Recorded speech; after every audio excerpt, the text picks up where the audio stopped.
Good morning, 157 students. I just got an email asking what should we be doing at this point.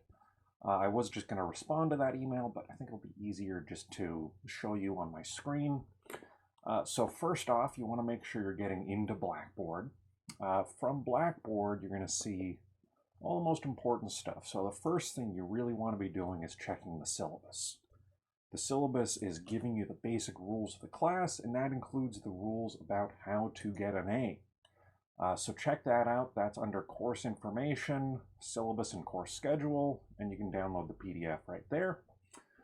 The other big thing is going to be signing up for MindTap/Cengage Unlimited. It's got a bunch of different names, but it's all the same thing. So if you go over to Cengage, you want to find, actually let me show you the home page.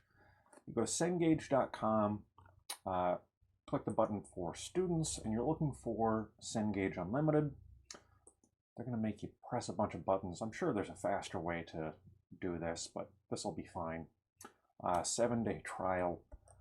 If you are going to be using Cengage textbooks in the spring, then it's actually a pretty good idea to get a longer subscription, the full year. The smallest subscription they've got is 1 semester or 4 months.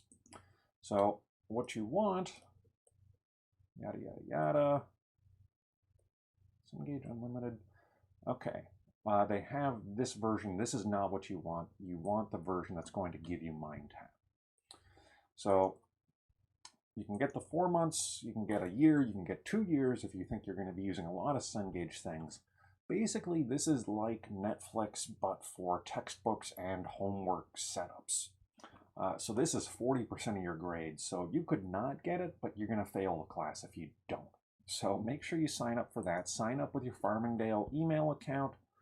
So create student account if you don't already have a Cengage account. Fake email at farmingdale.edu. You go through the sign up process. You'll get your first week for $0, but you're not going to be able to finish the whole thing in a week. So you're going to have to find the money for this, but such is life. This is textbooks. Now, once you have signed up, if you go back to Blackboard, this link over here on the left is what's going to take you to the textbook. So it should open up a new window, and you'll see once you're signed in, it'll take us to this class. The default view will be the schedule, and the schedule is going to show you what's actually due, which is just the homework. The reading is going to be the chapters associated with that homework. To find that, you're going to want to go to this other area, the outline view. So the calendar view, you're going to see this Sunday, we've got our first set of homework due. Most of this is about how to use the MindTap platform. Then we've also got homework for chapter 1. So obviously you want to be going back to the chapter and reading chapter 1. So the outline view, you find chapter 1. Now, bit of warning, the chapters are in a different order than what we're going to see, especially when we get later into the semester. So you want to look, what are we doing any given week? So week 11, you're doing chapter 17, week 12, chapter 10, right? So just look at the chapter name and go back here and do the reading. So MindTap, this is a really big part of our grade. Since this is an online asynchronous class, and since it's a new thing, really the most important thing is to get lots and lots of practice dealing with the questions. Reading and listening to lectures is good, but it's not enough. A really important way to do that is look for the practice problems, problems and applications. Set up a study group is also a really good thing to do. So you might just say, hey, someone meet me today at 2:30 to just quiz each other, right? So find ways to organize into group. It's going to be a lot easier to work with people.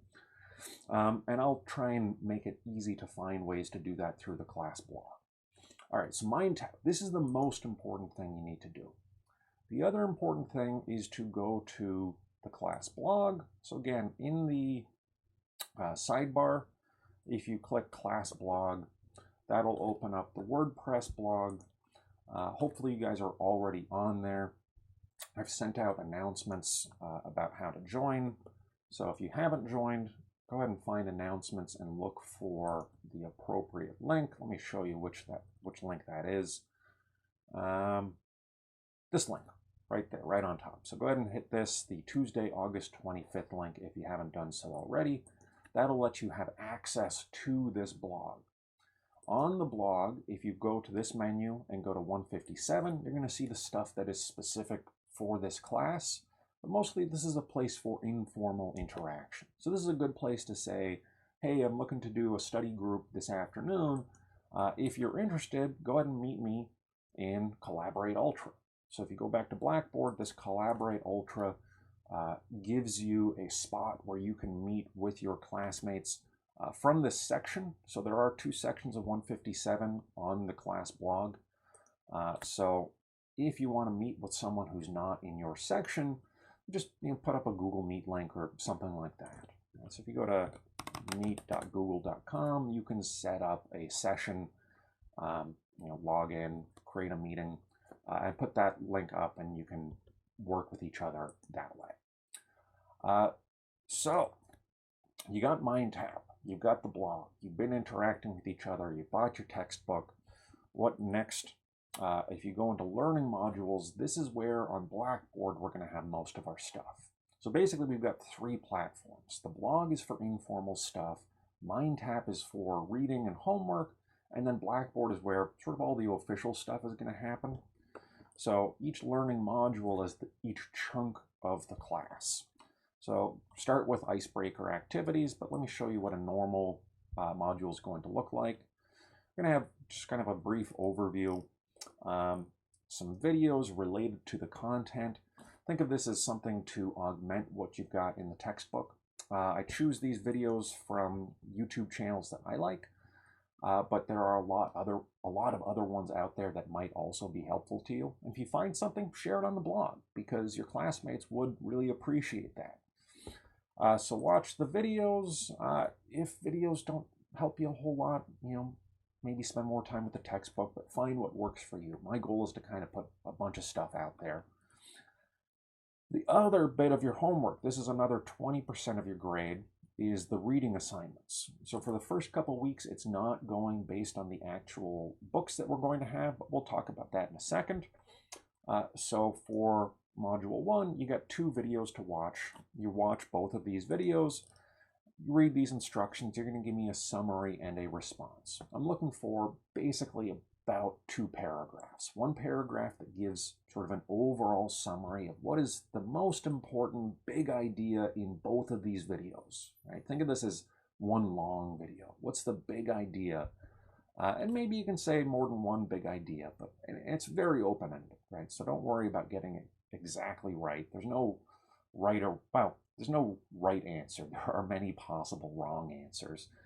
But basically, you're demonstrating to me with that summary that you did the reading, right? Convince me that you did the reading.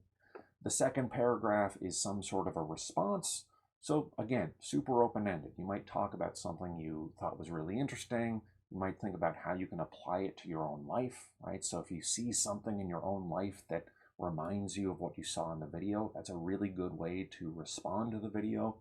You might say something you disagreed with.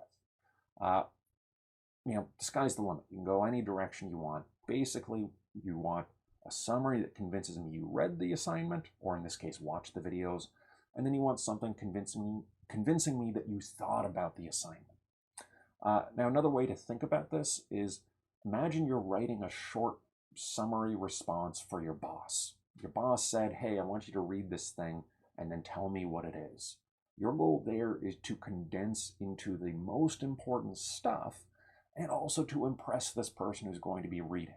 Right now, in reality, it's a graded assignment. You might just think, I'm just going to get it done and be done for the week. And some weeks that's going to be what it is, but really take advantage of this assignment as an opportunity to practice your written communication. Now let's talk about the other part of this reading assignment. So once we get further on in the semester, you're going to be reading one of 2 pop econ books. One of those books is The Undercover Economist by Tim Harford. The other one is The Economic Naturalist by Robert Frank, and you can go with either one. Initially, I used to do this assignment just the undercover economist, and I am economizing on my effort by not updating all of the exact terminology in these assignments. But for example, in, what is this, Module 7, you're going to be reading Chapter 4 of either of those two books. Either one is fine. What I will say is Undercover Economist. If you go with the Harvard book, make sure the first chapter is about coffee. That's his microeconomics book. So this cover, this is fine. This book is a macro book. It's also really good, but it's not the one we're reading for this semester. So don't buy this one for the reading assignment. Buy it to read over Christmas break. You want to be reading, this or this. And either one is, I guess this is the first edition. So, get this one. You can get the Kindle version. It'll show up instantly for 11 bucks. And somewhere in here, you should be able to find the audiobook version also. We go to Audible, Undercover Economist, Harvard. We'll find the audiobook version of this. So let me give you the TLDR version of this. You want to sign up for Cengage so that you can do the homework that's going to be 40% of your grade. You want to go into Blackboard and start doing the reading assignments. There, by the way, is the audio version of the Undercover Economist. You want to go into Blackboard and start doing the reading assignments, start working through the learning modules. Of course, you're going to start with the icebreaker. That's going to be relatively lighter stuff. But then once you're into Module 1, that's when we're earnestly working on this class. So Cengage, Blackboard, and then go say hi to each other on the class blog. If you got other questions, feel free to email me, weber@farmingdale.edu. And of course, if you got any questions about the syllabus, let me know. All right.